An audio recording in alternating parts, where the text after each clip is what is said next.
Record dulu. Ya, selamat malam. Assalamualaikum warahmatullahi wabarakatuh.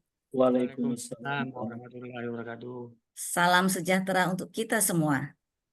Malam hari ini, Kamis 24 Oktober 2024, kita bertemu lagi dalam virtual learning session di HR Wiki Indonesia dengan topik The Roles of HR in Managing Customer Satisfaction. Topik yang sangat menarik dan relevan saat ini, serta menjadi kebutuhan kita sebagai insan manajemen SDM Indonesia untuk mengaitkan peranan HR ke dalam skop besar perusahaan atau organisasi, yaitu fokus pada mengelola kepuasan nasabah atau pelanggan. Sebelum kita masuk ke acara inti, izinkan saya menyampaikan sekelumit ketentuan untuk kelancaran kita bervirtual learning session malam ini. Yang pertama, konsep kita adalah sersan, serius tapi santai. Serius karena kita ingin eksplor lebih dalam soal materinya dan berdiskusi dengan narasumber, serta sharing pengalaman dengan peserta lainnya. Santai karena kita baru saja selesai dari bekerja sepanjang hari, saatnya kita santai sambil upgrade kompetensi. Silakan Anda menemukan tempat yang nyaman untuk mengikuti acara ini dan silakan bebas videonya mau di-off-kan atau di-on-kan sesuai preferensi Anda. Jika video di off, kopi ya Bu ya, ya kopi ya. kopi snack boleh. Kemudian jika video di-off-kan, pastikan foto profilnya dipasang foto Anda sendiri sehingga kita tetap bisa terkoneksi sesuai dengan penampakan nama dan wajah peserta. Nama yang tercantum di monitor diharapkan nama sebagaimana di pendaftaran, memastikan kita dapat menyebut Anda dengan benar.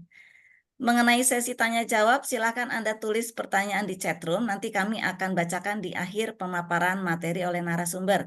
Atau Anda dapat raise your hand di sesi tanya jawab di 1 jam terakhir dari acara ini. Narasumber akan memaparkan materi sekitar 1 jam dan 1 jam berikutnya adalah sesi diskusi atau tanya jawab. Virtual learning session akan berakhir sekitar jam 21 dan akan ditutup dengan foto bersama. Sertifikat akan diberikan oleh bagian administrasi sesuai dengan ketentuan saat pendaftaran. Bapak Ibu sekalian, sahabat HR Wiki Indonesia, sekarang saya spill mengenai narasumber kita malam ini. Beliau Bapak Hendra Kusnoto, tidak asing lagi di HR Wiki. Beliau adalah trainer dan konsultan untuk berbagai topik seperti good corporate governance, change, dan human capital management. Jadi Bapak Ibu kalau butuh tenaga trainer dan konsultan boleh lewat HR Wiki untuk berhubungan dengan Pak Hendra. Beliau juga berprofesi sebagai advisor atau coach untuk leadership development program. Pendidikan beliau S1 dan S2 Psikologi UGM dan S2 Bisnis Internasional dan Manajemen SDM. Beliau juga mendapatkan HR Training Program dari Houghton Institute di Melbourne, Australia. Baik, tanpa panjang lebar lagi, saya panggilkan Bapak Hendra Kusnoto. Silakan Pak Hendra. Selamat malam, terima kasih Ibu, Pak Miki, dan rekan-rekan semua. Semoga sehat selalu di malam yang indah ini ya. Mudah-mudahan sehat-sehat selalu. Oke, tadi Ibu sudah menjelaskan tentang pentingnya customer satisfaction ya, jadi kepuasan pelanggan.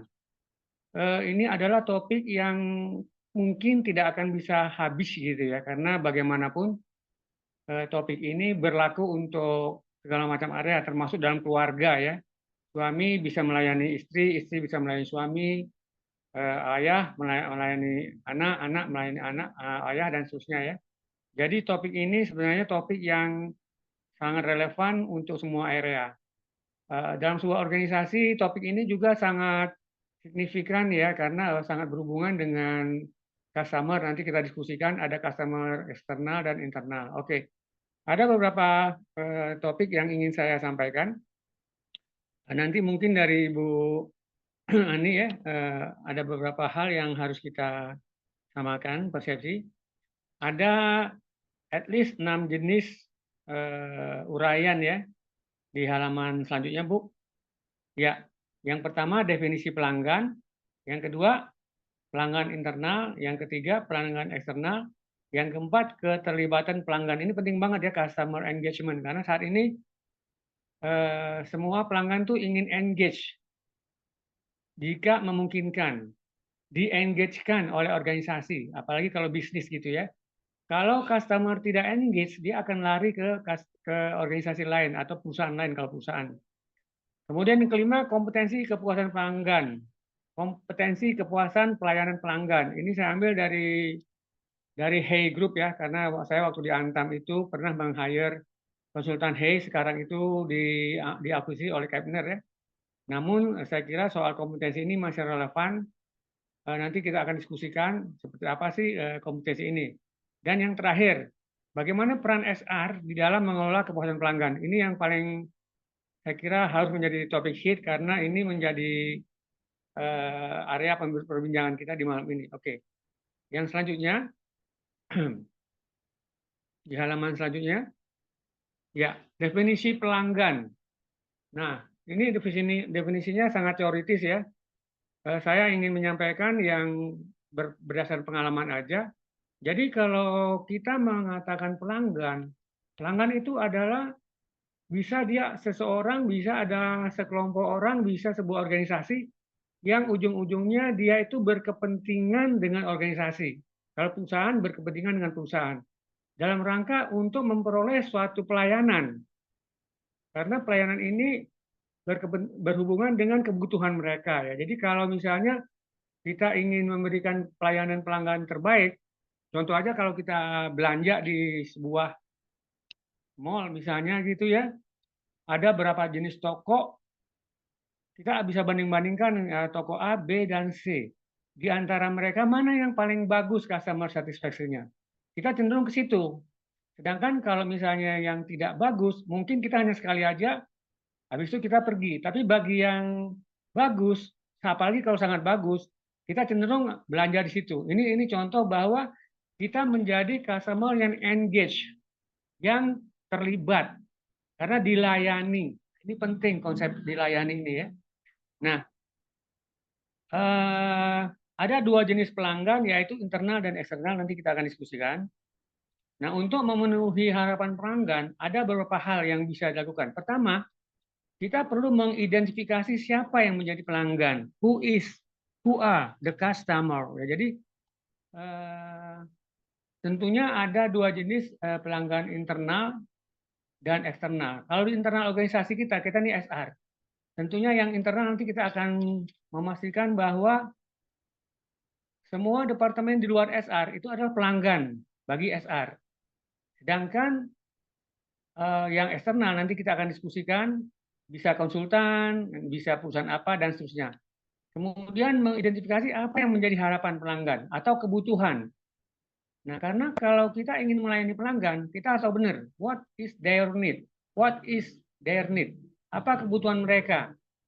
Kita perlu mengidentifikasi, jangan sampai kita salah arah. Kalau kita salah arah, kita akan misleading, akan tidak terarah di dalam melayaninya, sehingga kita bisa jadi ngaco di dalam prakteknya. Kemudian yang ketiga, melakukan kegiatan untuk memenuhi harapan. Jadi pertama identifikasi, kemudian identifikasi pelanggan, kedua apa harapan atau kebutuhan, yang ketiga baru actionnya apa. Nah, kemudian selanjutnya prinsip pelayanan prima. Ini sebenarnya customer satisfaction orientation, customer excellent ya istilahnya itu sekarang itu customer excellent. Jadi prinsip customer excellent yang pertama apa? Kita harus bisa memberi rasa senang pada pelanggan, baik pelanggan itu internal maupun eksternal. Kemudian bisa menciptakan suasana kerja yang menyenangkan kalau kita di dalam lingkungan internal organisasi bagi pelanggan internal. Nah, kemudian yang terakhir, bisnis tetap menguntungkan kalau kita bisa melayani pelanggan yang eksternal. Jadi, tiga prinsip ini perlu dipegang supaya kita tidak misleading atau tidak salah arah. Selanjutnya, sorry, ini kok loncat. Aduh, ini kacau nih. Salah pencet ya, sorry. Terlalu semangat. Oke. Siapa pelanggan? Setiap orang atau organisasi atau kelompok yang menerima satu produk atau jasa. Nah, tadi saya sudah katakan pelayanan. Pelayanan itu bisa dalam bentuk produk ataupun jasa. Kalau bisnis itu biasanya bisa produk, bisa jasa. Apa yang kita tawarkan? Kalau SR itu menawarkan jasa. Bagi kita, SR itu terhadap pelanggan internal. Kalau kita punya pelanggan internal kita, departemen di luar SR, tentu jasa apa yang kita bisa berikan? Rekrutmen, training, dan seterusnya. Sedangkan kalau yang eksternal, biasanya itu yang berhubungan dengan marketing. Nah, jadi prinsip-prinsip marketing ini pun perlu dipahami oleh SR, karena SR itu juga sebenarnya secara tidak langsung melakukan jasa marketing yang sifatnya terbatas.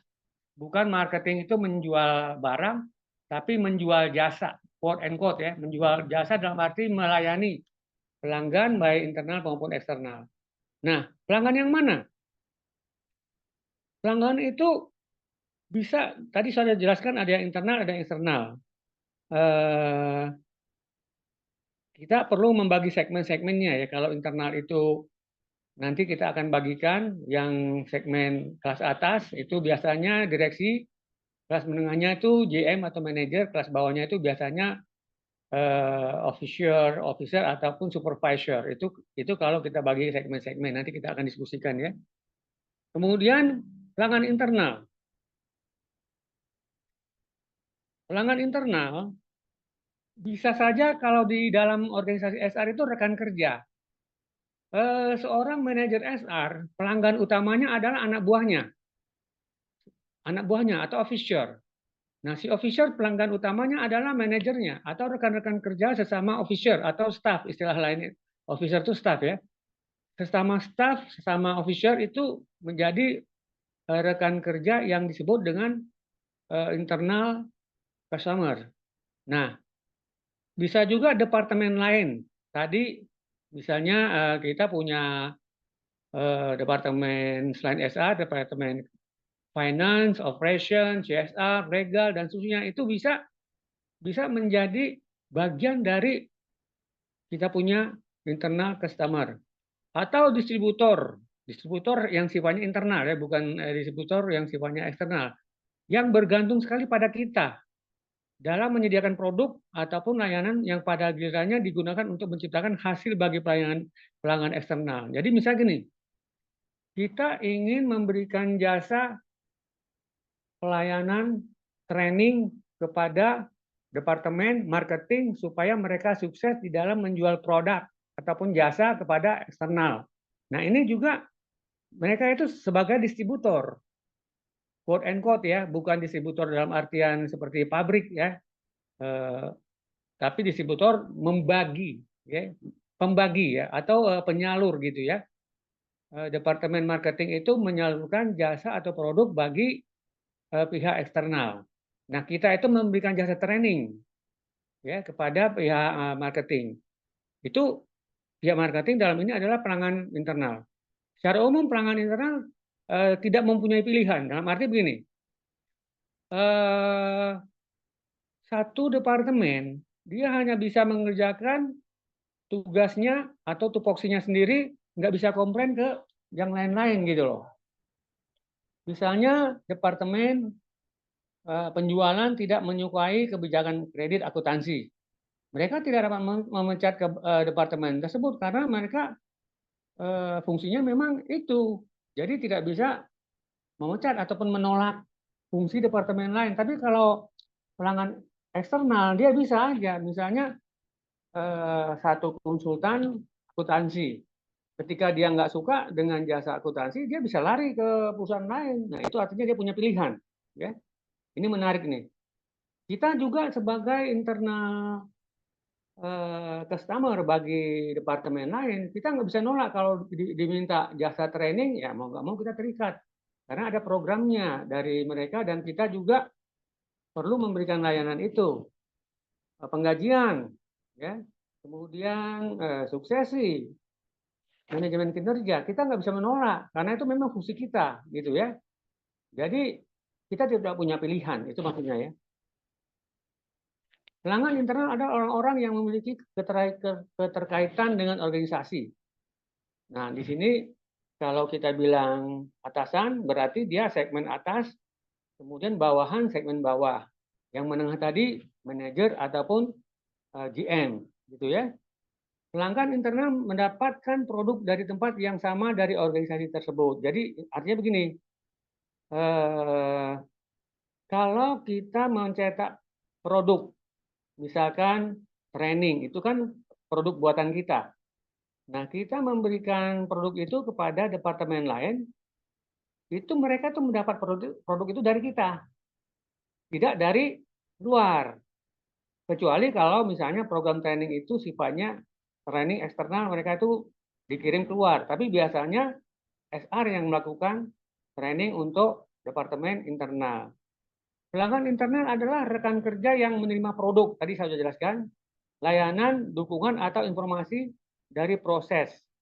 Seperti departemen teknik, manufaktur, quality, dan pemasaran. Saya sudah jelaskan tadi bahwa kita di dalam melayani rekrutmen, melayani training, dan seterusnya, baik itu untuk departemen teknik, manufaktur, quality, maupun marketing, kita nggak punya pilihan, memang itu tugas kita, mau nggak mau fungsi dari kita sebagai pemberi jasa, kita perlu melayani jasa kepada internal customer kita yang tadi, yang dari departemen teknik, manufaktur, dan seterusnya.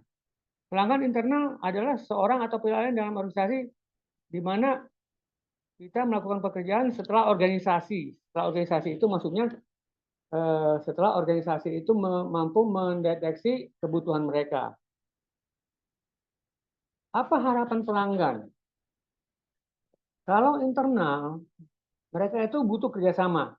Kita melayani departemen finance, departemen operation, departemen legal. Perlu ada kerjasama antara kita dengan mereka supaya bisa jalan dengan baik sehingga pelayanan jasa apakah training, apakah misalnya succession, apakah itu manajemen kinerja itu berlangsung baik. Kemudian saling membantu. Kalau kita membuat program training dengan bidang finance, mereka itu membantu kita untuk melakukan training need analysis TNA. Jadi dalam membuat training program kita butuh kerjasama di mana bidang finance ataupun bidang lain itu membantu kita supaya di dalam membuat TNA mereka ikut merumuskan. Kemudian quality, kualitas. Mereka itu selalu mengharapkan kualitas. Bayangkan kalau misalkan gini, ada satu departemen minta kita merekrut satu tenaga kerja. Dalam sebulan, 2 bulan kita nggak bisa melayani. Berarti mereka akan mengatakan, SR-nya jelek banget tuh kualitasnya. Nah, ini kan memalukan. Kalau bisa, ini kalau bisa. Jangan sampai 1 bulan kita bisa mendapat 1 orang. Ini kalau bisa ya.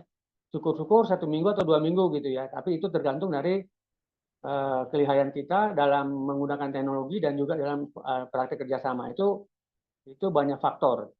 Kemudian struktur dan sistem kerja yang efisien. Nah, kalau kita ingin bekerja sama dengan pelanggan internal, struktur organisasinya itu harus efisien, tidak berbelit-belit, tidak terlalu banyak jenjang, tidak terlalu banyak rentang kendali, karena tidak efisien.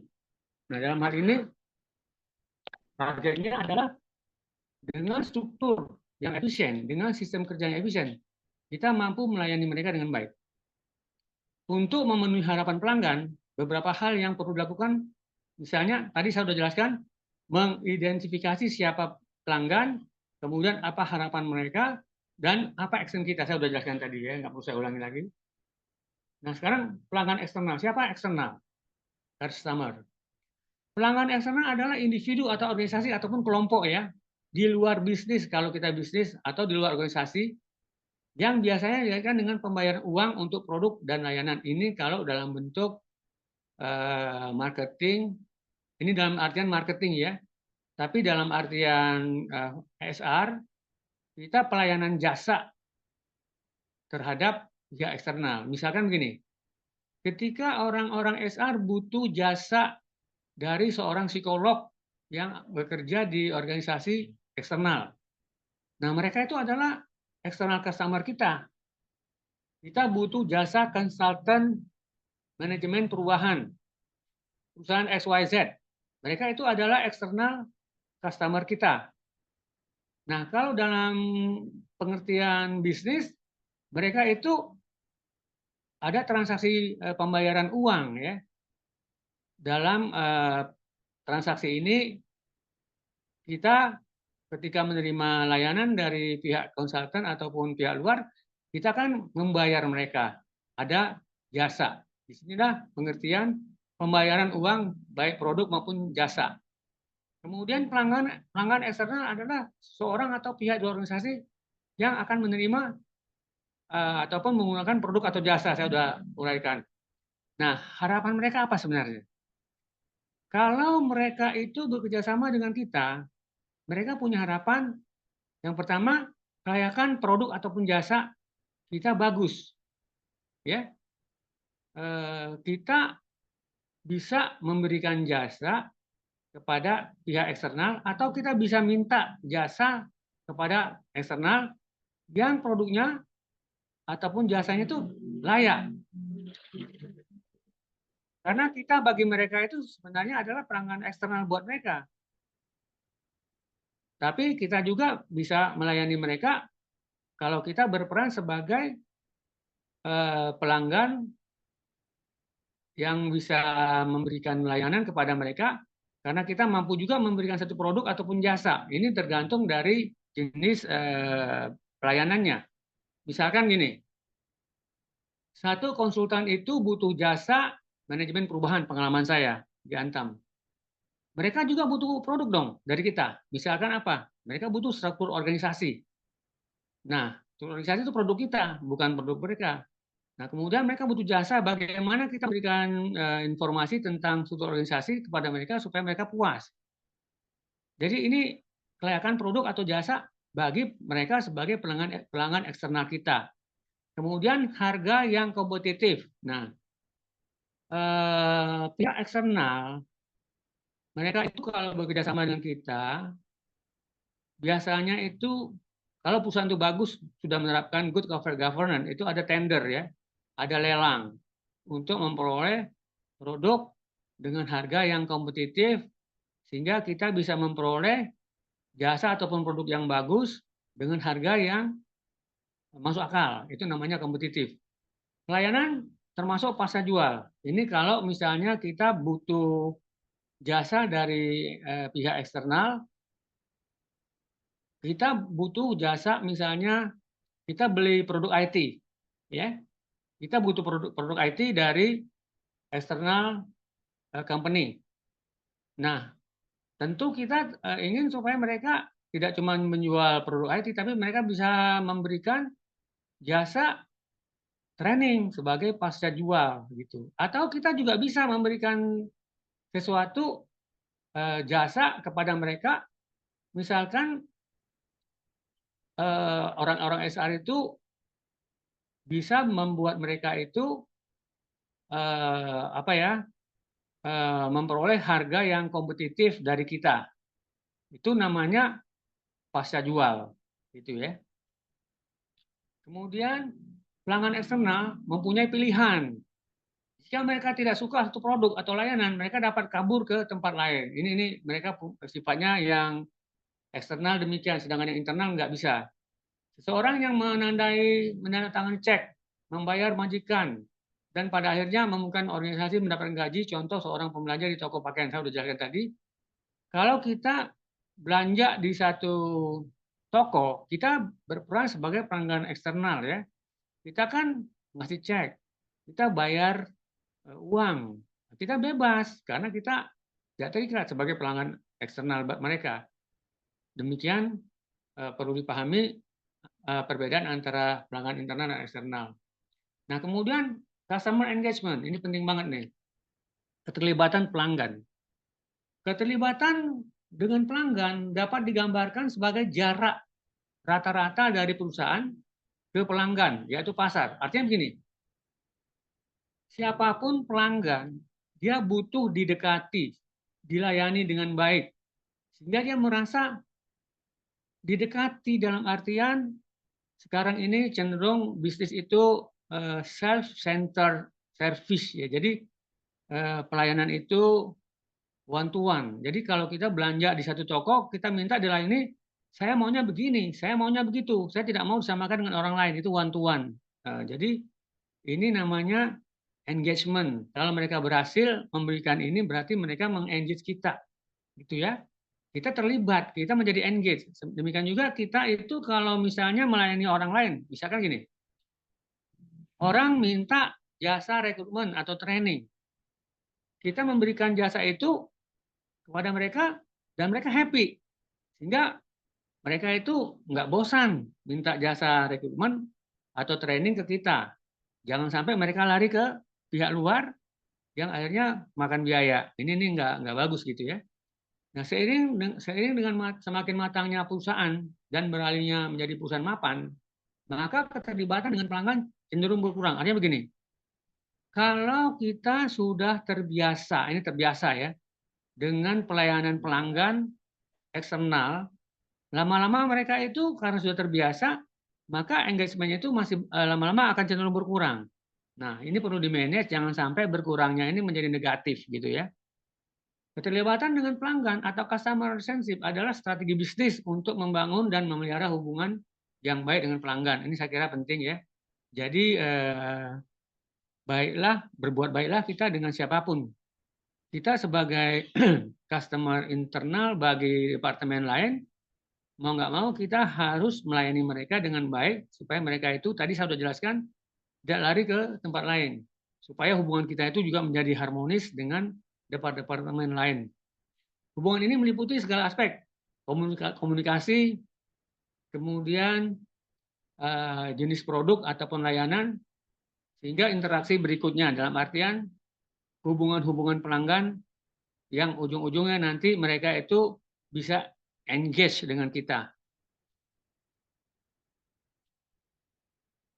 Sifat-sifat keterlibatan pelanggan.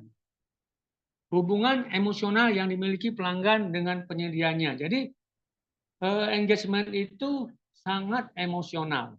Contoh ya, sekarang kita ingin, ini zamannya pilkada. Ada 3 tokoh yang akan kita pilih. Nah, nggak mungkin kita milih sembarangan, mencoblos aja. Nomor 1, nomor 2, nomor 3, pokoknya nomor 3 aja deh karena orang yang ganteng. Nah, itu dari segi kegantengan. Padahal kita nggak kenal dia, nggak kenal. Tapi kalau kita punya hubungan dengan dia, misalkan kita tahu dia tuh orangnya baik, jujur, kinerjanya bagus, maka ini membuat hubungan emosional kita dengan dia menjadi baik sehingga kita nyoblos dia nomor 3 gitu loh, bukan yang nomor 1 dan nomor 2. Ini namanya kita menjadi engage gitu ya. Kita menjadi engage, kita terlibat karena kita sebagai pelanggan dia, kita bisa dilayani dengan baik gitu ya. Kemudian komitmen emosional dan keterikatan, ini kalau dalam bisnis, komitmen emosional dan keterikatan terhadap merek serta produk dan layanannya. Ini untuk dunia marketing ya. Jadi sebenarnya kita pun menjual juga kepada departemen-departemen lain merek yang kita jual. Misalkan gini, kalau rekrutmen itu kan ada Jobs DB, kemudian ada Jobstreet, itu kan merek. Ya, kemudian ada website, nah ada iklan. Ini kan semua merek. Merek ini kan terima pada pelanggan internal kita. Mereka maunya apa? Mereka mau itu kita layani dengan Jobstreet, ya, atau dengan website saja, atau apa, gitu ya. Karena ini bagi mereka satu hal yang bisa memuaskan mereka gitu loh. Kemudian keterlibatan yang sifatnya pribadi. Nah, ini penting banget. Keterlibatan itu sifatnya sangat personal. Jadi kalau misalkan begini, saya dengan Pak Miki seringkali diskusi, seringkali walaupun jarang ketemu gitu ya. Karena ketemu itu paling tatap muka. Tapi saya engage banget karena Pak Miki itu selalu melayani, kalau misalnya saya tanya begini, dia selalu bisa menjawab. Pak Miki juga saya berusaha untuk mengengagekan beliau, apa yang mereka tanya, saya akan coba bisa jawab. Seperti contoh malam ini saya punya problem, Zoom saya bermasalah dan ternyata dilayani oleh Ibu moderator. Nah, ini saya menjadi engage gitu ya. Jadi ada hubungan personal saya dengan Ibu moderator. Nah, jadi engagement saya itu muncul. Ini namanya keterlibatan pelanggan. Jadi ini sudah dipraktikkan langsung ya.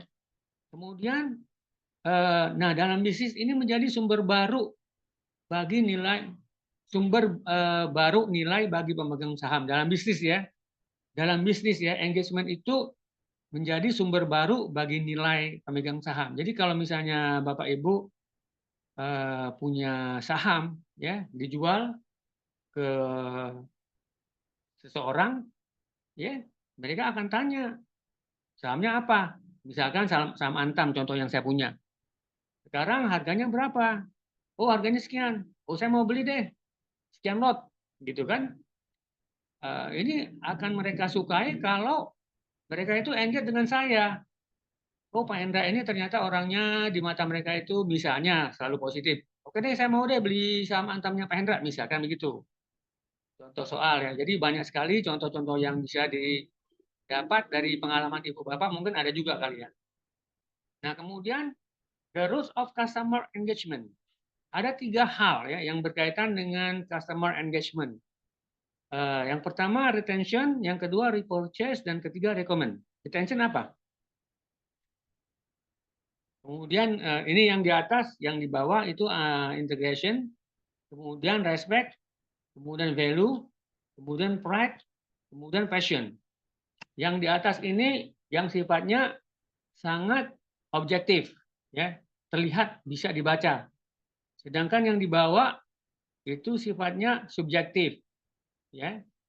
Nah, kita bisa lihat trust. Trust ini menjadi dasar bagi semuanya, ya. Jadi retention, repurchase, recommend. Ini kita kalau misalnya memperoleh sesuatu produk atau jasa, kita cenderung retention, kita mengulangi lagi membeli sama dia atau berinteraksi dengan dia. Repurchase kita beli ulang, recommend kita sarankan pada orang lain. Ini secara objektif kepada pihak tertentu yang menjadi pelanggan eksternal kita, ya, sehingga dia memberikan saya tuh engage gitu ya. Karena saya engage maka saya retention, ulang-ulang saya belinya. Kemudian saya repurchase ya, saya ulang lagi supaya pembelian itu berjalan langsung dan saya rekomendasikan pada orang lain. Nah, ini objektifnya demikian, tapi di dalam bawah sadar saya itu punya prinsip integrasi. Ya, mengintegrasikan apa saja yang saya butuhkan dengan kemauan saya dan saya menghargai apa yang saya inginkan. Dan saya percaya banget kalau misalnya sesuatu itu bisa memenuhi kebutuhan saya. Kemudian ada nilai, ada value. Ada nilai yang saya peroleh kalau saya memperoleh satu produk. Kemudian pride, saya punya kebanggaan tersendiri yang saya peroleh kalau saya menggunakan satu produk. Passion, saya memiliki satu keinginan besar. Sekarang anak-anak muda Gen Z itu passion. Jadi kalau dia bekerja, kalau passionnya nggak cocok, dia akan kabur gitu ya. Jadi ini bisa dipahami ya. Jadi mengapa dia engage kalau sesuatu produk kerjaan itu buat dia passion. Itu contoh soal bagi generasi Y, generasi Z, dan juga generasi milenial gitu ya. Di dalam bekerja, kita bisa memahami mereka dengan konsep passion. Nah, behavior yang engage itu seperti apa sih? R, 3R tadi kan? Ada retention, ada repurchase. Saya ulangi lagi.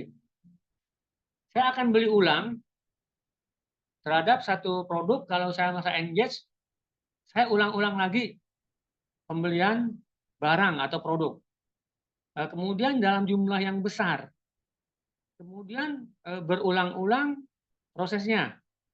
Nah, kemudian ini ya di dalam analisis 57% orang itu akan merasa perlu mengulangi pembelian kalau dia merasa loyalty ladder. Nah, loyalty ladder itu nanti kita diskusikan tingkat loyalitasnya, tangga loyalitasnya itu bagus. Jadi 57% orang itu merasa perlu mengulangi pembelian kalau dia merasa tangga dari loyalitasnya itu mencapai 50%, ya. Nah, kemudian R yang kedua retention. Increase customer lifespan. Jadi kita kalau misalnya engage, kita cenderung meningkatkan apa ya, lifespan. Lifespan itu jangkauan hidup yang lebih jangka panjang. Jadi misalnya gini, saya membeli satu produk atau menggunakan satu jasa, saya cenderung dalam jangka panjang saya akan pakai terus lifespan-nya itu ya. Kemudian lower customer attrition rates. Harga-harganya pun bisa menjadi semakin minim, semakin lower ya. Kemudian dalam longer period of time, saya akan menjadi customer yang aktif dalam jangka panjang. Nah, dalam analisis 42% dia masuk ke dalam letter yang sifatnya tadi ya loyalty apa namanya loyalty ladder. Nanti kita diskusikan. Kemudian yang ketiga, rekomend. Saya akan cenderung rekomendasikan satu produk kepada orang lain untuk membeli satu produk atau menggunakan kalau jasa ya. Kemudian ada meritokrasi, ada satu hubungan ketergantungan yang sifatnya itu balas jasa, bukan cuma sekedar berpura-pura gitu ya, not just spin gitu ya. Bukan cuma sekedar memperkenalkan, tapi ada meritokrasi, ada hubungan dengan penilaian. Kemudian saya akan menggunakan viral endorsement marketing. Saya akan menjual dengan kata-kata, ayo kita beli yuk, produknya bagus gitu ya. Net Promoter Score. Jadi skor kita untuk promoter itu bagus gitu ya. Customer SA. Jadi di sini customer sebagai duta besar yang bisa membantu orang lain di dalam pembelian. Jadi memang ini agak rumit dipahami, tapi nanti kita bisa diskusikan. Nah ini ladder-nya tadi ya, jadi tangga-tangga ya. Jadi hostage ini paling bawah, orang ini tidak terlalu suka, ya, dia merasa terjebak, tidak suka dia dengan pembelian ataupun penggunaan jasa tertentu. Nah kemudian yang level kedua dia menjadi contented customer. Jadi customer itu puas tapi dia tidak ada komitmen. Nah yang ketiga dia itu customer yang committed secara rasional tapi sangat terbatas kesetiaannya.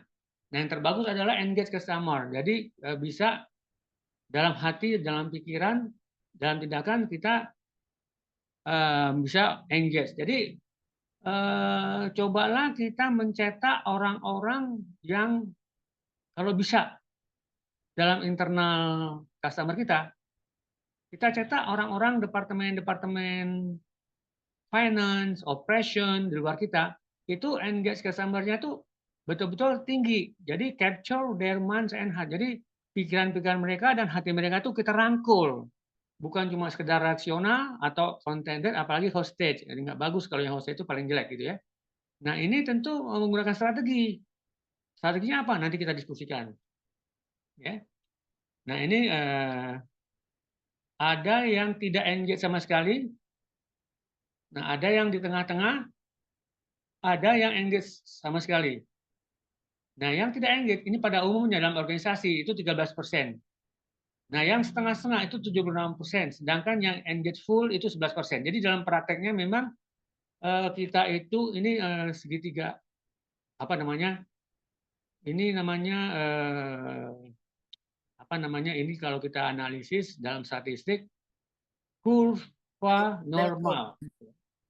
Kurva normal. Jadi kita biasa menggunakan kurva normal di dalam analisis dan itu hal yang normal yang biasa terjadi ya. Jadi kalau misalnya kita mengapa ada orang yang fully engaged tapi cuma sedikit. Sedangkan yang rata-rata tuh lumayan banyak. Sedangkan yang tidak engage sama sekali 13%. Nah, ini normal. Nah, kita sekarang di dalam melayani jasa SR selayaknya kita itu berada di level yang fully engaged gitu.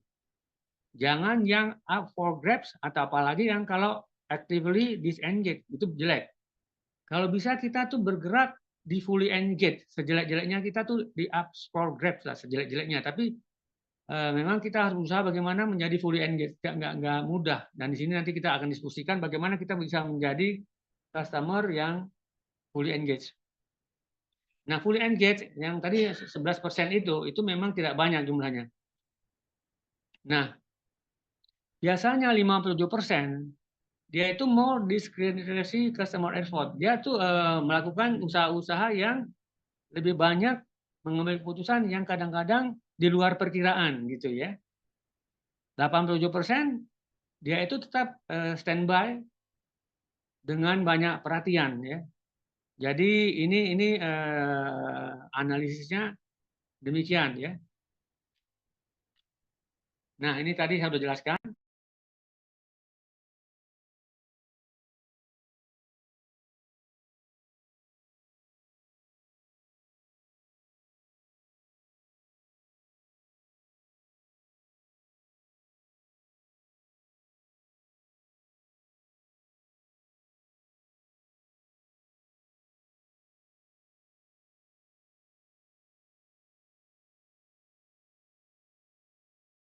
Pak Hendra,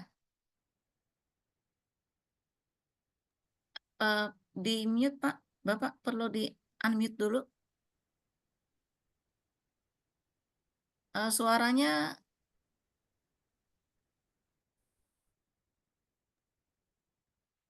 Pak Hendra bisa di unmute Pak.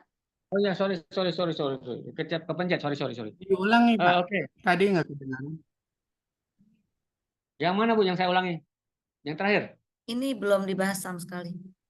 Nah, yang ini. Jadi Ulang. gini, Ini kalau aja. saya ulangi ya. Kita akan mencetak customer yang hosted, yang engagement-nya itu jelek. Kenapa? Karena kita melayani mereka itu ala kadarnya, tidak serius. Tapi kalau kita grab sedang-sedang saja, maka mereka itu contented. Engagement-nya juga setengah-setengah. Tapi kalau kita fully ya, benar-benar kita melayani mereka dengan bagus, maka mereka tuh rasional dan juga engage customer. Jadi ini strategi kita di dalam melayani customer, kita perlu menggunakan jenjang ini. Ini strategi gitu ya. Jadi jangan sampai kita memperoleh yang hostage yang jelek banget gitu loh. Nah, apa sih dampak dari engagement? Pertama, loyalty based on rasional. Ini yang rasional ya. Dia akan mengulangi pembelian. Kalau misalnya pelayanan jasa kita training atau rekrutmen, repurchase, dia mengulang-ulang minta tolong jasa rekrutmen dan juga jasa training. Itu namanya repurchase. Walaupun kita tidak jualan, tapi kan ada transaksi bisnis yang dalam quote and quote jasa bukan bayaran ya. Kemudian mereka akan melakukan pengulangan ya, pengulangan untuk minta tolong terus-terusan. Dan yang terakhir mereka akan rekomendasikan, misalnya gini, Departemen Finance kita layani rekrutmennya dengan bagus dan juga trainingnya dengan bagus. Nanti dia akan rekomendasikan kepada Departemen Operation ataupun dengan departemen yang lain. Itu contoh soalnya. Nah, loyalty base dasarnya adalah kesetiaan dan juga kesetiaan yang rasional dan juga emosional. Nah, ini memang agak susah ya. Nah, dia akan mengulangi terus-menerus, minta dilayani terus-menerus. Ya. Kalaupun dia retention, dia stay longer, dia akan bertahan, mengulangi terus-menerus, minta jasa kita secara rasional ya. Dan dia juga akan rekomendasi kepada pihak-pihak lain, lebih sering gitu ya. Dan kalau perlu dia membantu melayani prosesnya gitu ya. Ini dampak dari engagement. Jadi bayangin engagement itu punya dampak yang sangat signifikan dalam bisnis. Nah, nilai pelanggan yang terlibat. Jadi tadi saya sudah jelaskan tentang engagement level ya, ada ladder-laddernya. Nah, bisnis yang memiliki ketingkatan keterlibatan pelanggan yang lebih tinggi, bisnis ini bisa saja kita ini sebagai orang SR, kita juga bisa disebut bisnis, pelayanan kita itu bisa disebut bisnis ya. Kita kalau keterlibatan kita tinggi atau lebih tinggi, maka kita bisa mengatasi pesaing 25%. Kalau dalam bisnis, ini dalam bisnis beneran ya, mengungguli pesaing 26% dan margin kotor 85% dari pertumbuhan penjualan. Ini kalau dalam bisnis ya. Tapi kalau dalam pelayanan SR tentunya kita bisa melayani orang-orang internal lebih baik ketimbang mereka itu minta tolong pada pihak eksternal. Ini nih maksudnya demikian ya. Jadi lebih baik mereka itu minta jasa rekrutmen atau training ke kita ketimbang mereka tuh menggunakan pihak eksternal. Itu artinya keterlibatan kita tinggi di mata mereka. Peningkatan pendapatan per pelanggan. Ini kalau dalam bisnis ya. Kita juga peningkatan kebutuhan. Orang itu makin sering ke kita dari segi rekrutmen dan training. Itu namanya pendapatan dalam arti quote and quote. Margin yang lebih sehat. Ini saya kira dalam segi bisnis saya nggak perlu uraikan karena ini mungkin nggak terlalu relevan ya. Kecuali kalau ada yang tertarik nanti kita diskusikan. Nah, ini ada mekanisme kuantum dari engagement. Apa itu? Nah, senior management, data metric, infrastructure, product service, system policies, people interaction. Nah, artinya begini, semua itu bersumber dari pimpinan. Ya, pimpinan itu sangat menentukan faktor engagement. Jadi engagement itu harus di-create oleh pimpinan. Baru nanti di bawahnya itu ada ukuran-ukuran yang sifatnya data, kemudian KPI, kemudian produk dan jasa, kemudian kebijakan-kebijakan, dan baru interaksi antar orang. Jadi interpretasinya adalah manajemen senior itu sangat berperan di dalam praktek customer engagement. Itu ya. Nah, ini ada namanya pengalaman experience, pengalaman customer. Jadi pengalaman customer itu dia akan melihat sejauh mana tingkat ataupun level dari satu posisi yang ada di dalam organisasi. Kalau senior manajemennya bagus, maka dia engagement bagus. Demikian juga didukung oleh ukuran-ukuran data, KPI, kemudian jasa-jasa ataupun produk, dan juga kebijakan-kebijakan dan proses serta interaksi-interaksi antar orang. Jadi semua ini berhubungan dengan customer experience. Nah, ini dia. Di bawah sadar mereka, customer experience, tadi saya sudah jelaskan, ini di bawah sadar ya. Tadi kan ada yang sifatnya 3R, yang objektif, dan ini yang subjektif. Integrasi, respect, trust, value, pride, dan passion. Itu adalah hal-hal yang berkaitan dengan pengalaman pelanggan. Semua ini menentukan ketika mereka itu berhubungan dengan organisasi, baik dari segi jasa, dari segi produk, dari segi kebijakan, dan akhirnya berhubungan dengan senior manajemen. Jadi ini memang agak susah dipahami, tapi nanti kita bisa diskusikan pentingnya secara bawah sadar mereka itu ini psikologi banget ya. Jadi customer experience ini sifatnya sangat subjektif dan setiap orang itu beda-beda di dalam berhubungan dengan organisasi. Pengalaman pelanggan. Nah, sifat pengalaman pelanggan. Masih berapa lama kita, Bu? Boleh 20 menit ya, Pak? 20 menit lagi, oke. Mudah-mudahan waktunya cukup ya. Kalau enggak mungkin kita loncat-loncat ini. Sifat pengalaman pelanggan.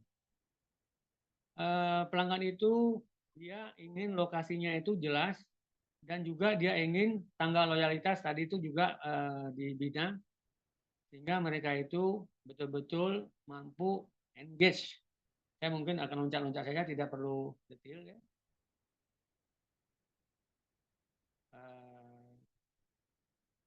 Intinya apa? Manajemen perlu mengelola hubungan pelanggan dengan baik supaya mereka itu engage. Nah, karyawan yang menghadapi pelanggan harus tambah keterlibatan sendiri. Jadi karyawan itu harus engage dulu dan menunjukkan perilaku landasan. Perilaku landasan itu tadi apa? Perilaku yang leadernya itu terbukti ya. Tadi kan ada leader itu loh. Ini yang di atas tadi. Behavior-nya itu tadi. Pak Endra, suaranya boleh keras sedikit, Pak. Oh ya, saya ulangi dikit ya. Tadi kita sudah jelaskan tentang customer engagement behavior. Nah, kita perlu menunjukkan perilaku 3. Yang ketiga, rekomendasi. Kita perlu merekomendasikan ya kepada pihak-pihak tertentu kalau kita ingin sukses di dalam melayani pelanggan internal ataupun eksternal ya. Itu namanya behavior ladder ya.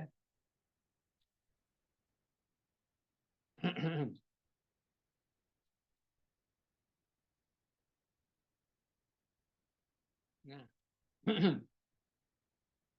kita harus engage dulu, kemudian perilaku landasan. Perilaku landasan itu tadi perilaku yang dibangun berdasarkan ladder ya. Jadi ladder-laddernya tadi kita harus melayani orang tuh dengan baik ya, sehingga mereka itu menjadi fully engaged ya, tidak hostage gitu. Kemudian perilaku landasan ini bisa diartikan juga menciptakan landasan sehingga pelanggan merasa bahwa mereka diperlakukan dengan sopan, hormat, adil dan jujur. Nah, ini penting banget ya. Jadi perilaku kita ini berhubungan dengan integritas ya, kejujuran, keadilan. Dan juga kita bersifat rasional.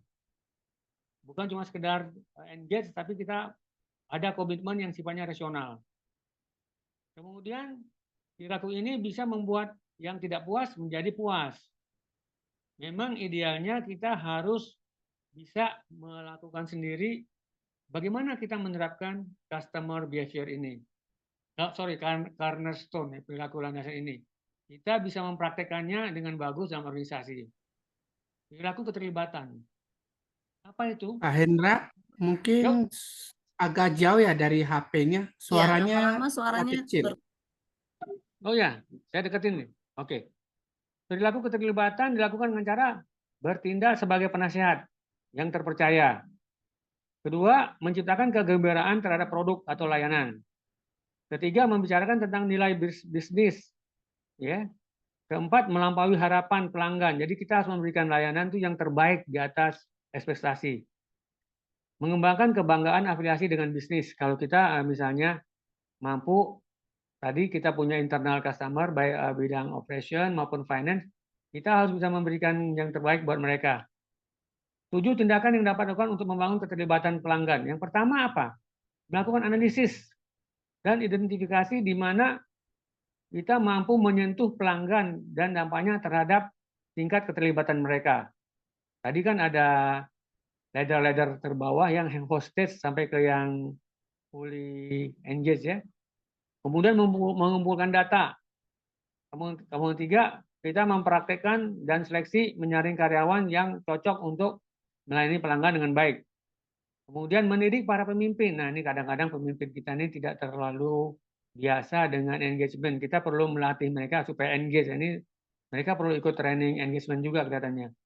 Kemudian yang kelima, mengembangkan standar keterlibatan. Nah, kita perlu membuat standar keterlibatan. Jadi artinya gini, engagement itu perlu ada standar ya di dalam organisasi. Kemudian yang keenam, mengembangkan sistem pemantauan. Jadi kalau dalam good corporate governance itu ada yang namanya sistem penilaian dari bawah ke atas yang bisa dilakukan oleh bawahan terendah ke atasan tertinggi.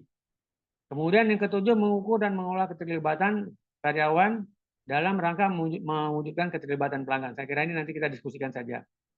Peran manajer dalam organisasi. Mendidik dan memberdayakan karyawan. Saya kira ini penting dan mungkin saya tidak uraikan secara detail karena ini nanti kita diskusikan saja karena masih banyak slide. Agenda selanjutnya adalah kompetensi pelayanan pelanggan. Apa sih kompetensi yang dibutuhkan untuk bisa melayani pelanggan? Yang pertama apa? Kompetensi CSO, Customer Service Orientation. Ini versi Hay ya, versi Kepner ya. Jadi dalam hal ini fokusnya adalah pertama definisinya dulu. Orientasi pelayanan pelanggan adalah keinginan untuk membantu atau melayani orang lain agar bisa memenuhi kebutuhan mereka. Artinya apa? Selalu berusaha untuk mengetahui dan memenuhi kebutuhan pelanggan. Pelanggan itu bisa internal dan eksternal. Tingkatannya itu ada yang namanya satu, fokus terhadap kemampuan diri sendiri. Nah, kedua, memberikan pelayanan yang minimal. Ini tingkatan CSO. Jadi CSO itu yang paling rendah adalah kemampuan diri sendiri. Kedua, memberikan pelayanan yang minimal. Ini CSO ya. Selanjutnya, Yang ketiga, menindaklanjuti permintaan atau pelayanan ataupun keluhan kalau ada ya. Kemudian yang keempat, berkomunikasi dengan jelas. Yang kelima, berkomunikasi sudah tadi, mengambil tanggung jawab pribadi. Jadi kalau misalnya kita ingin berbuat baik pada orang, ada kalanya kita mengambil tanggung jawab pribadi. Misalkan begini, kita mengalami masalah dalam masalah rekrutmen ataupun training. Mau nggak mau kadang-kadang kita harus terjun langsung sebagai orang SR. Kita jangan bergantung pada polisi lagi. Karena mungkin saja kesalahan itu ada pada kita atau kekeliruan itu ada pada kita. Sehingga kita harus tanggung jawab pribadi. Itu namanya yang terbaik, customer yang terbaik. Customer satisfaction yang terbaik. Tapi terus terang ini susah sekali ya, karena kan tidak semua orang itu mampu mencapai level yang terbaik itu. Mengambil tanggung jawab pribadi. Kemudian menanggapi kebutuhan mendasar. Jadi kalau misalnya ada orang yang mengalami kesulitan, bisa nggak kita atasi kebutuhan mereka yang paling dasar. Kemudian menggunakan perspektif jangka panjang. Bisa nggak kita misalnya membuat rencana jangka panjang supaya mereka itu terus-menerus bergantung quote pada kita sehingga mereka itu engage gitu ya. Nah kemudian ini yang tadi saya bilang ada customer satisfaction orientation. Kita bisa diskusikan mulai level 1 sampai ke level 6 ya. Level 7 tadi ya. Sorry.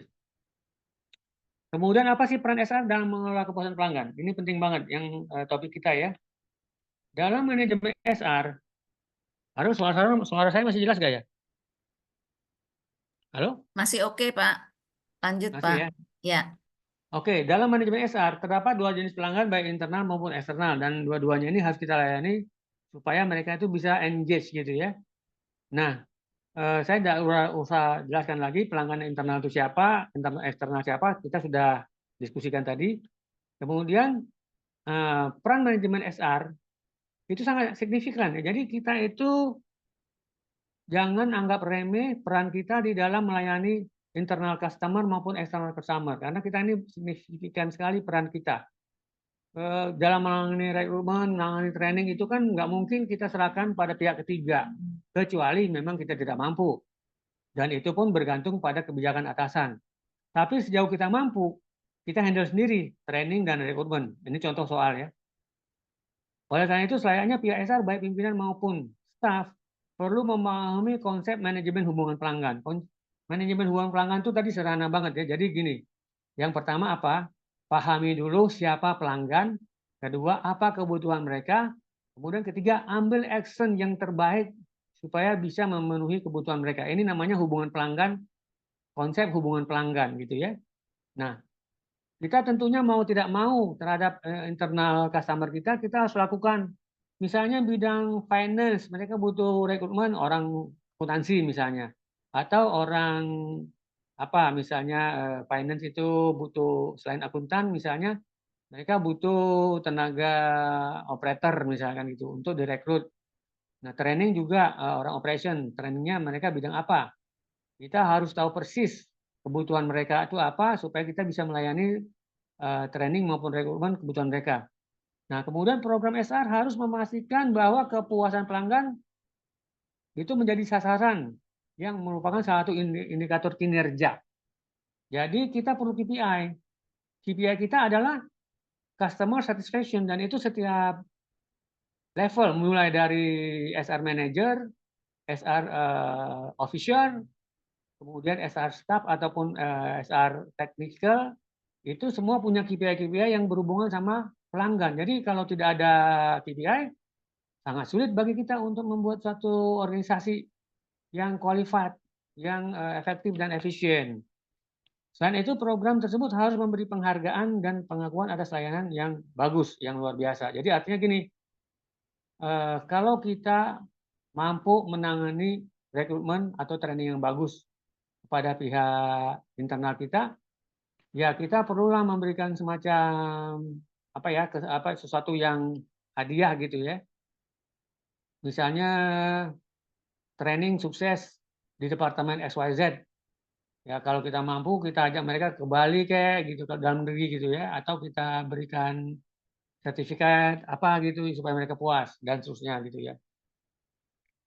Kemudian SR ya, SR itu memastikan orang-orang yang kualitasnya tinggi. Artinya gini, selayaknya orang-orang SR itu punya kualifikasi yang bagus supaya bisa melayani orang tuh menjadi engage gitu. Jadi jangan rekrut orang-orang SR yang ala kadarnya, yang kualitasnya itu nggak jelas. Jadi ini penting banget ya. Jadi makanya dalam rekrutmen orang SR, kriterianya itu selain integritas, tapi kompetensi. Jadi ini menjadi dasar untuk rekrutmen. Dan juga bisa bekerja sama dengan baik, bisa membangun tim, supaya bisa membuat orang lain tuh engage gitu loh. Kemampuan untuk mendengarkan, bersikap optimis, dan berorientasi pada solusi. Nah, ini saya kira penting banget ya. Program SR harus memastikan bahwa kepuasan pelanggan menjadi catatan yang penting. Jadi saya kira sudah saya jelaskan tadi, perlu ada KPI yang jelas. Kemudian SR itu dapat bermitra dengan manajer perekrutan. Kalau misalnya kita itu berhubungan dengan pihak lain ya, mereka tuh punya, say misalnya JobsDB atau JobSeek, mereka tuh punya manajer rekrutmen. Kita bisa bekerja sama dengan mereka dalam melakukan rekrutmen ataupun kalau training, manajer training perusahaan XYZ yang bisa kerjasama dengan kita bisa kerjasama supaya bisa membantu program kita. Nah, bagaimana SR yang berpusat pada pelanggan mengembangkan bisnis? Nah, ini penting. Jadi, mengurangi tingkat penggantian penggantian pelanggan sangat penting dalam dunia bisnis, di mana pelanggan dapat dengan mudah berpindah dari satu merek atau ke merek lain. Jadi gini, tadi saya sudah jelaskan bahwa kalau kita bisa melayani rekrutmen ataupun training departemen-departemen di dalam organisasi kita, jangan sampai mereka itu kabur ke tempat lain. Jadi tingkat pergantian itu jangan sampai ada. Jangan tiba-tiba kita itu, nggak usah deh pakai SR, kita pakai deh perusahaan lain. Nah ini pergantian ini kalau terjadi sekali dua kali nggak apa-apa, tapi kalau terjadi terus-menerus, nah ini kita rugi. Citra kita jadi jelek sehingga mereka tidak engage, kita juga tidak engage gitu ya. Setiap departemen dalam satu organisasi menjadi departemen pemasaran. Nah ini termasuk SR. SR ini menjadi departemen pemasaran, quote and quote ya. Hasilnya para pemimpin SR memperoleh kesempatan untuk membuktikan nilai mereka bagi organisasi dan memberikan dampak yang berarti yang mendorong pertumbuhan bisnis. Nah, jadi peran manajer SR ini sangat signifikan. Kemudian menggunakan pendekatan yang berpusat pada pelanggan. Dalam manajemen SR membantu manajemen menyesuaikan praktek SR yang secara strategis. Jadi gini, tadi kan sudah dijelaskan, say kita punya program rekrutmen, training, manajemen kinerja, suksesi, dan lain-lain. Nah, semua itu harus berpusat pada pelanggan. Kalau misalnya pelanggan kita finance, maka kita libatkan mereka supaya menjadi internal customer kita yang betul-betul bisa diajak kerjasama. Demikian juga dengan bidang operation. Jadi kita itu sebagai pusat, gitu ya. Dan mereka juga sebagai pusat. Jadi selain kita menjadi pusat, mereka itu juga menjadi pusat. Jadi berpusat pada pelanggan, artinya demikian. Ya. Saat manajemen mengeksplorasi solusi inovatif untuk mempengaruhi organisasi, teknologi seperti SRM berbasis cloud, ini teori saja ya. Ada nih sekarang Human Capital Management berbasis cloud, ini perlu dipelajari aja, dapat membantu menyederhanakan pengalaman karyawan. Ini dalam teorinya aja saya kira. Mungkin tidak perlu dijelaskan di sini karena ini teori saja. Kemudian SR yang berpusat pada pelanggan berkolaborasi dengan pelanggan eksternal. Nah, ini hubungannya dengan eksternal ya. Ketika eksekutif SR, apakah manajemen dalam artian GM atau manajer SR bisa berbicara dengan pelanggan. Nah, jadi manajer SR atau GM SR itu bisa berbicara dengan pelanggan. Mereka akan merujuk pada karyawan sebagai pelanggan internal. Mereka tuh eksekutifnya itu bisa menuju pada bawahan kita, maksudnya gitu. Jadi manajer SR atau GM SR melibatkan bawahannya, officernya supaya bisa berhubungan dengan pelanggan internal. Ini penting ya. Namun gelombang baru profesional SR berkolaborasi dengan pelanggan eksternal dapat juga meningkatkan praktek SR. Dalam arti begini, kita itu dalam dunia SR itu perlu terbuka. Kalau memang kita butuh jasa, misalnya change management, butuh jasa misalnya tes psikologi atau DISC, ataupun tes yang lain-lain, ataupun jasa yang lain-lain, ataupun rekrutmen dengan job CV ataupun dengan job sheet dan lain-lain, kita perlu berkolaborasi dengan pihak eksternal. Nah, supaya kualitas SR kita menjadi meningkat, itu maksudnya ya. Nah, integrasi antara karyawan dengan pelanggan melalui Departemen SDM semakin berkembang pesat. Ini dampaknya kalau kita misalnya bisa berkolaborasi dengan pelanggan eksternal. Menurut hasil penelitian, masa depan SR berpusat pada pelanggan. Jadi gini, mau nggak mau kita ke depannya itu harus berorientasi pada pelanggan, apakah pelanggan internal maupun pelanggan eksternal. Jadi kita itu harus hati-hati dalam hal ini melayani orang itu baik internal maupun eksternal dengan baik supaya nanti mereka itu engage. Dengan demikian kita berhasil mempraktekkan SR yang berkolaborasi dengan pelanggan eksternal. SR akan meningkatkan nilainya secara signifikan dan membantu pelanggan eksternal membangun hubungan yang lebih kuat dengan organisasi. Saya kira demikian ya. Memang mau nggak mau ujung-ujungnya kalau kita berhasil melayani eksternal customer, maka mereka itu juga akan semakin baik hubungannya dengan kita. Oleh karena itu, kontribusi SR yang muncul adalah menciptakan praktek dan aktivitas yang dapat membangun nilai pelanggan sekaligus meningkatkan pengalaman karyawan. Ini penting banget. Jadi kontribusi SR itu memang kadang-kadang suka diremehkan karena kita kurang paham gitu ya. Kita bisa mempraktekkan rekrutmen dengan bagus, training dengan bagus, manajemen kinerja dengan bagus, itu membantu nilai organisasi kita. Karena organisasi kita itu menjadi lebih berkualitas ketimbang sebelumnya, gitu ya. Dan juga meningkatkan pengalaman karyawan-karyawan lain yang bekerja sama dengan kita, mereka menjadi happy gitu dengan keterlibatan program-program SR. Nah, untuk mencapainya diperlukan kolaborasi antara SR, pelanggan, dan komunikasi dua arah. Kolaborasi ini melampaui jalur pengaduan pelanggan. Saya kira jelas ya. Idenya adalah untuk menghindari jangan kita hanya berfokus pada belakang, melihat ke belakang, tapi kita harus orientasi ke depan. Saya kira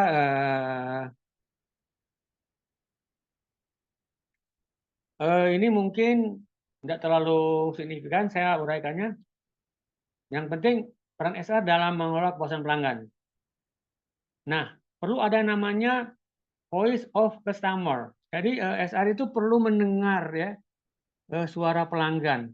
Jadi kita mungkin belum biasa ya menerapkan voice of customer. Ini membutuhkan riset ya. Jadi riset bagaimana sih kita kalau di dalam organisasi itu ada yang namanya riset tentang apa customer satisfaction atau employee satisfaction atau employee engagement.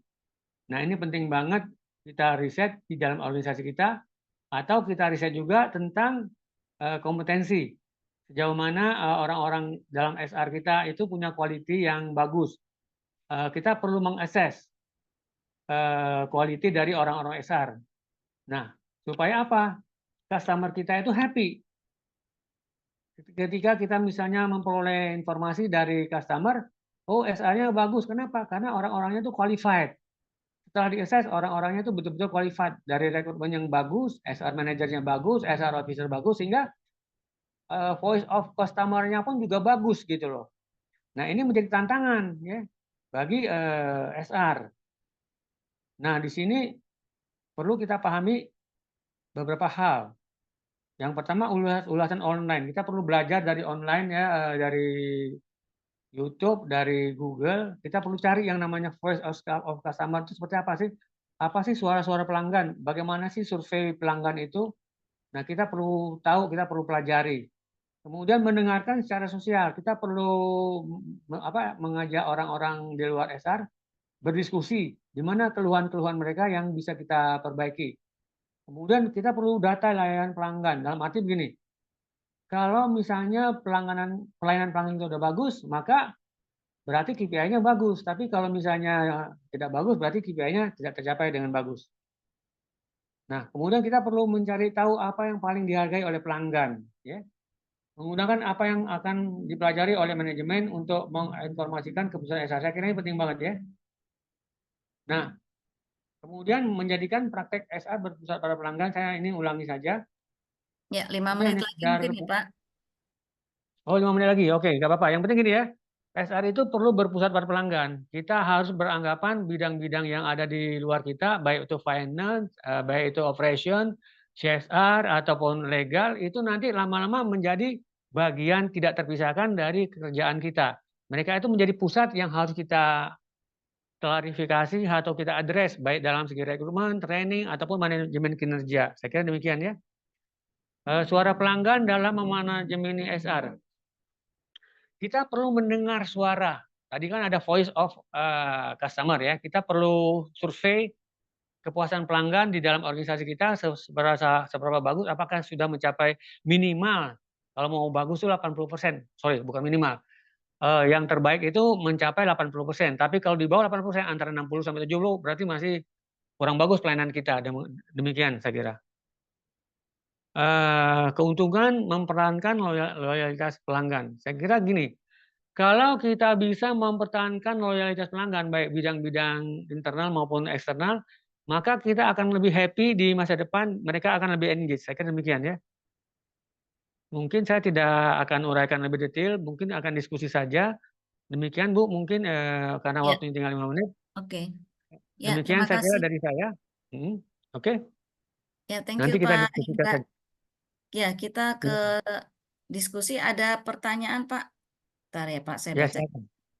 Pertanyaan Silakan. pertama tadi kan ada slide Bapak ya, keterlibatan pelanggan bersifat pribadi ini agak rancu nih Pak. Apa tidak akan terlalu mencampuri pengambilan keputusan? Ini Ibu Ivon. Ibu Ivon mau speak up, mau open mic, Silakan, atau silakan. Pak Hendra boleh juga langsung dijawab Pak? Silakan, silakan, silakan. Eh, Ya, Pak Hendra langsung jawab boleh? ya silakan. Pak Hendra langsung jawab Pak. Oh, itu pertanyaan tadi. Ya, Jadi maksudnya gini, bersifat pribadi itu bukan berarti pribadi dalam artian kita dengan pihak eksternal ataupun internal itu eh, melibatkan kepentingan pribadi, ya. Bukan kepentingan pribadi, tapi bersifat pribadi itu artinya kita itu all out gitu dalam melayani orang. Itu komitmen kita itu benar-benar habis-habisan. Kita berpikir dan merasa dan bertindak betul-betul all out, habis-habisan untuk melayani mereka supaya mereka itu engage. Itu maksudnya. Jadi bukan ada kepentingan pribadi, itu loh maksudnya ya. ya Saya Pak. kira Pak Hendra demikian. punya pengalaman nggak Pak di tempat kerja yang mana gitu ya? Ada. Di Jadi mana gini all Bu. out itu, nah, misalnya.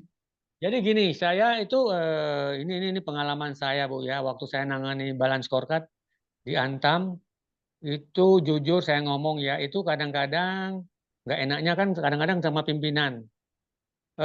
Saya pernah ditantang oleh direksi untuk membuat KPI. Padahal kan belum menjadi anggota direksi. Tapi gara-gara saya belajar balance scorecard, saya tertantang untuk membuat KPI direksi. Dan itu nggak tanggung-tanggung, itu ada 5 direktur ya, 6 direktur, termasuk CEO-nya, direktur operasi, direktur pengembangan, direktur finance, direktur SR.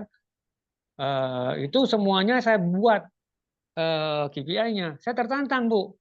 Saya dalam hal ini pribadi saya yang terlibat full karena saya mengerti balance scorecard. Mau nggak mau saya harus bisa dong mengajar, sorry ya, quote and quote mengajarkan mereka. Saya meminta mereka untuk seminar dan saya menjadi presenter. Saya jelaskan apa sih barang yang disebut dengan balance scorecard. Karena saya belajar langsung dari David Norton, itu pencipta balance scorecard di Singapura pada waktu ada acara konferensi balance scorecard internasional. Kemudian dari situ saya, ya mau nggak mau saya harus jelaskan satu-satu Bu. Apa sih KPI CEO, KPI Departemen Operasional, Departemen Finance, dan seterusnya itu. Saya all out Bu, dalam hal ini saya nggak tanggung-tanggung. Karena saya malu kalau saya udah belajar, kemudian saya tidak memberikan yang terbaik. Itu contoh soal gitu loh Bu ya. Ada lagi Bu, mungkin pertanyaan? Silakan. Ya, oke. Itu pertanyaan pertama. Yang kedua, bagaimana pelayanan kepuasan pelanggan ini dimasukkan dalam sistem agar tidak perlu HR atau pimpinan langsung turun tangan. Terus baru konsumen merasa diperhatikan, dilayani dengan baik. maunya konsumen puas dengan hanya dilayani customer service. Ya, jadi gini Bu, susah ya kalau nggak masuk dalam sistem, karena kan kita harus bikin KPI. KPI itu sistem Bu, nggak mungkin dong yang namanya pelayanan pelanggan itu di luar sistem, nggak bisa. Itu sangat tidak rasional. Jadi KPI itu harus ada. Even saya itu waktu jadi manajer, senior manager learning center, saya bikin KPI saya dan saya itu minta approve dari direktur SR Bu. Jadi saya itu punya KPI sebagai senior manager learning center. Jadi nggak mungkin dong saya bisa mengerjakan pekerjaan-pekerjaan tanpa KPI gitu loh Bu. Tanpa di luar sistem itu saya kira agak susah. Itu tidak objektif nantinya. Jadi yang objektif itu kan KPI itu harus berbasis sistem manajemen kinerja yang qualified, objektif dan rasional gitu loh. Jadi kalau misalnya di luar itu berarti tidak jelas ukuran KPI-nya itu apa. Jadi itu yang namanya pribadi tadi Bu, kepentingan pribadi itu yang namanya tidak jelas gitu loh Bu. Saya nggak menggunakan itu gitu loh Bu. Harus masuk ke dalam sistem, artinya harus menjadi KPI gitu loh Bu. Itu ya. Ya, Ibu Ada Ipon lagi? mungkin mau open mic, apakah sudah oke penjelasan dari Pak Hendra? Sambil Baik, terima ya, kasih Pak Hendra. Itu tadi saya ada tanya lagi juga di chat.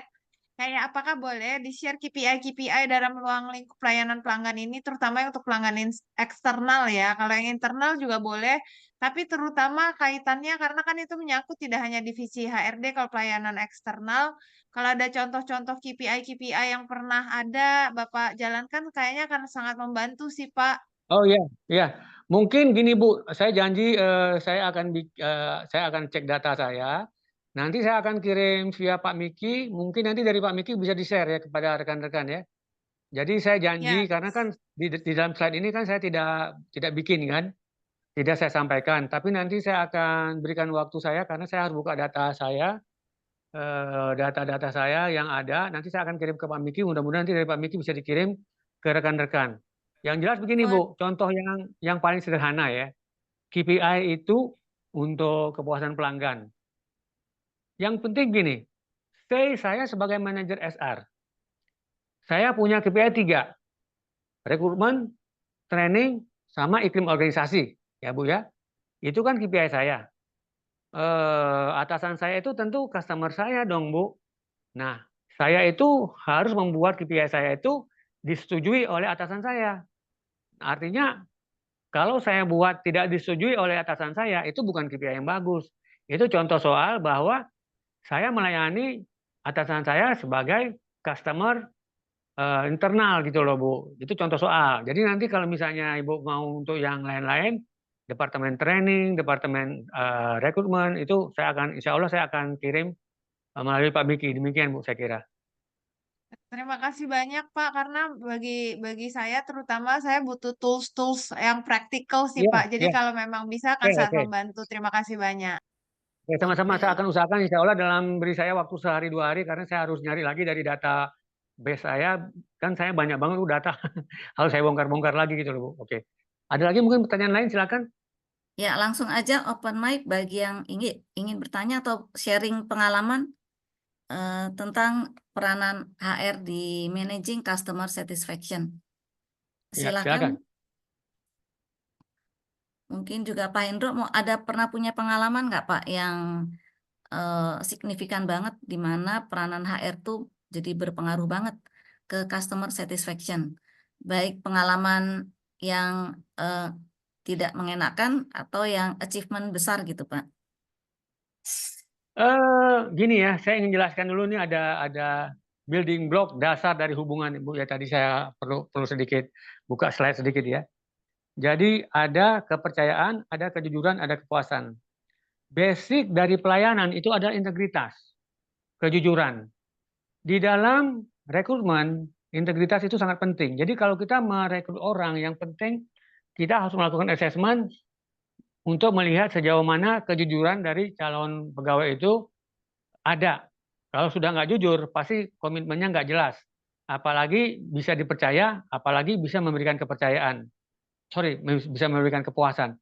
3 hal ini suatu hal yang mau tidak mau terjalin, Bu. Jadi yang Ibu tanya tadi jawabannya ada 3. Pertama, basicnya kita itu harus ada integritas dulu, kejujuran. Kalau kita berbuat sesuatu tapi kita tidak jujur, say kita itu misalnya orang SR bidang rekrutmen. Rekrutmen itu kan ada prinsip-prinsip. Pertama, tidak boleh misalnya memberi soal kepada pihak luar. Tidak boleh menceritakan tentang jawaban-jawaban pertanyaan-pertanyaan kepada pihak luar yang bakal menjadi calon atau kandidat. Kalau kita lakukan berarti kan kita tidak jujur gitu loh Bu. Gitu? Itu contoh soal kejujuran dalam bidang rekrutmen. Nah, kalau kita bisa jujur berarti kita bisa dipercaya. Kalau bisa dipercaya maka akan timbul kepuasan Bu gitu. Jadi efeknya adalah kepuasan. Jadi basicnya itu adalah kejujuran dulu, baru kepercayaan, baru muncul kepuasan. Jadi kalau misalnya kita tidak ada sifat jujur atau integritas yang anjlok, bagaimana mau dipercaya? Bagaimana nanti kita bisa memberikan kepuasan pelanggan? Nah, jadi dasarnya itu Bu. Jadi ada triple bottom line gitu loh Bu. Demikian Bu. Oke, jadi dalam di atas segalanya kayak kejujuran itu justru di atas dari skill dan sebagainya ya Pak ya, dari Betul, betul, karakteristik. betul. Jadi value yang paling penting itu adalah integritas atau kejujuran. Jadi gini, kalau kejujuran itu ada, di atasnya kejujuran adalah komitmen. Di atasnya komitmen adalah kerja keras. Di atasnya kerja keras adalah dedikasi. Nah, jadi kalau kita mau dedikasi, berbuat terbaik, nggak mungkin bisa jadi kalau misalnya nggak ada integritas, tidak ada kejujuran, tidak ada komitmen, tidak ada kerja keras, bagaimana kita mau dedikasi? Nggak mungkin. Nah, itu satu proses Bu ya. Jadi munculkanlah dulu kejujuran dulu. Kita misalnya sarjana XYZ, lulusan S1, bidang XYZ. Mampunya kita nangani XYZ. Ketika kita masuk SR, tentunya kan kita kan ngeblank. Kita taunya XYZ nih, kita nggak tahu rekrutmen, kita nggak tahu training. Jujur aja dong, kita ini memang belum mampu menangani rekrutmen dengan bagus, training dengan bagus. Makanya kita belajar supaya bidang XYZ kita itu menjadi dasar kita bisa dapat dipercaya, ya gitu, supaya nanti memberikan nilai bagus di dalam praktek. Demikian Bu ya. Demikian contoh soalnya Bu. Ya, ya. Terima kasih Ada Pak lagi Hendra. mungkin? Ya, Bapak Ibu mungkin Pak Normansyah, Bu Neni atau Bu Dian, Pak Dian dan teman-teman yang lain silakan kalau mau tanya ke Pak Hendra atau mungkin mau sharing. Pak Normansyah silakan. Ya, silakan. Cukup Pak, penjelasannya sangat mudah ditangkap. Terima kasih. Oke, oke. Iya.